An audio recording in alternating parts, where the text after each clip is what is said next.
Elle s'est toujours demandé pourquoi, depuis des années, c'était devenu si difficile de vivre.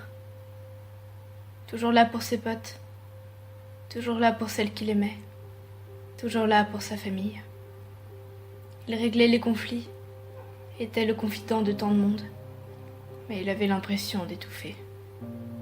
Facilement la bouteille à la main, piquée dans le placard de la cour des grands de la famille. Tout ce temps de bonheur, tout s'envolait avec le temps qui passait. Le brin d'affection qui subsistait entre sa mère et lui était devenu inestimable. Il ne voulait pas la blesser. Elle, devenue si fragile sous les coups d'un homme qu'elle aimait encore, malgré des gestes qui n'existaient pas autrefois. Il voulait protéger ce qui restait de sa famille, mais la menace d'une voix ressemblante à l'orage le dissuadait et lui faisait fuir l'appartement.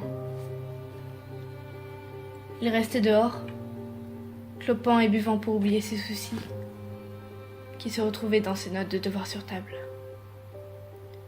C'était comme s'il hurlait le silence à plein poumon, comme si la douleur le transperçait par des pieux de toutes parts, sans le faire saigner. Comme si sa douleur devait rester invisible aux yeux du monde. Il était toujours présent pour celle qu'il aimait. Il rassurait ses peines, ses conflits avec sa famille, avec ses amis. Il lui tendait l'épaule, il lui tendait les bras, pour qu'elle s'y jette et qu'il absorbe ses larmes. Il voulait son bonheur, mais le sien disparaissait dans les ténèbres de la nuit, malgré la forte affection dont elle lui faisait part.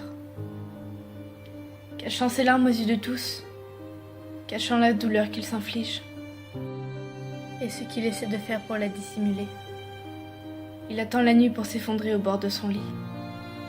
Et comme tout le monde a déjà ses propres problèmes, que lui absorbe par son empathie, personne n'est là pour écouter les siens.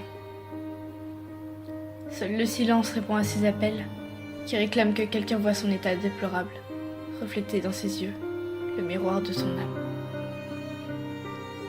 Les jours passaient, sa peine s'enfonçant dans la roche, sous la forme d'une épée. Qui pourrait la retirer? Qui pourra sauver ce qu'il restera de lui? Les yeux rougis, d'illicites substances dans le corps, comme ses sentiments réduits en cendres, dans un pot en terre cassée. Il a écrit une lettre et est parti de chez lui, abandonnant tout espoir de vivre, tout espoir d'être heureux. Il est parti. Sûrement pour toujours, dans un monde légendaire où un roi pourra enfin tirer l'épée de la roche, disparaissant comme des souvenirs malheureux, calcinés par un pouvoir immortel.